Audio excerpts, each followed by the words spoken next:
Hi, I'm Bronte Miller, and I am taking CMST 602 in order to become credentialed to teach speech and communication courses at the community college where I'm currently employed.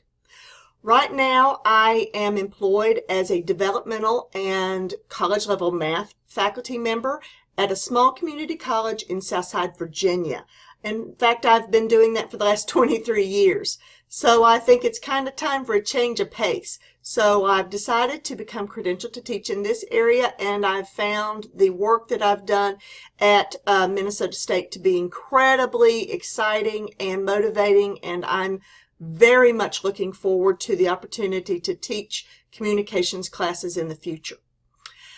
What kind of learner am I? I guess that I'm sort of a big picture kind of person. Perhaps it's because of my math background, but I'm pretty good at grasping sort of the large ideas and being able to take them and move them forward, thinking about how they play out.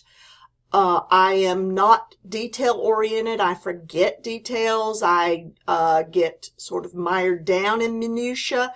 So the details end up escaping my attention.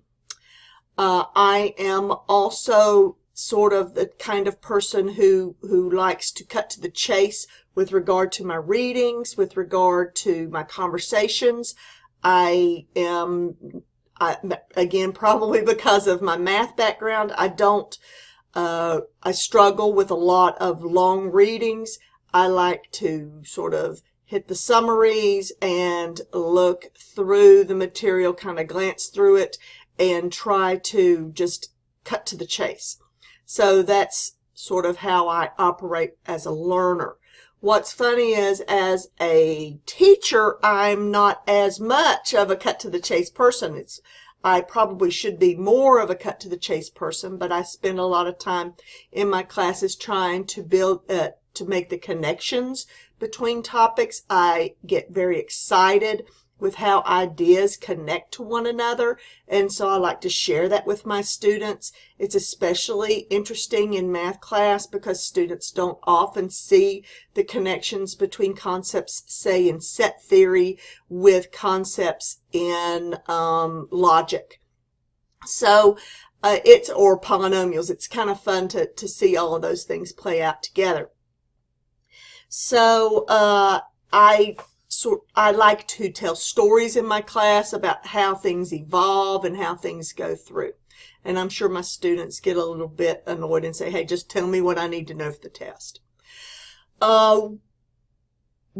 In the last few years, I have switched to a cooperative learning model. I spend a lot more time in my class doing activities to build on the learning. In fact, I have done some work in a flipped classroom setting where my students are assigned their readings and all of their lectures outside of class, and we spend all of our time in class doing group activities, paired activities, where we build on that knowledge. So that's been a kind of tough for me at the beginning to transition into, because I was accustomed to being the lecturer in class. I was a good lecturer. I enjoyed lecturing, and having to give up that control in my class was a little bit uncomfortable for me.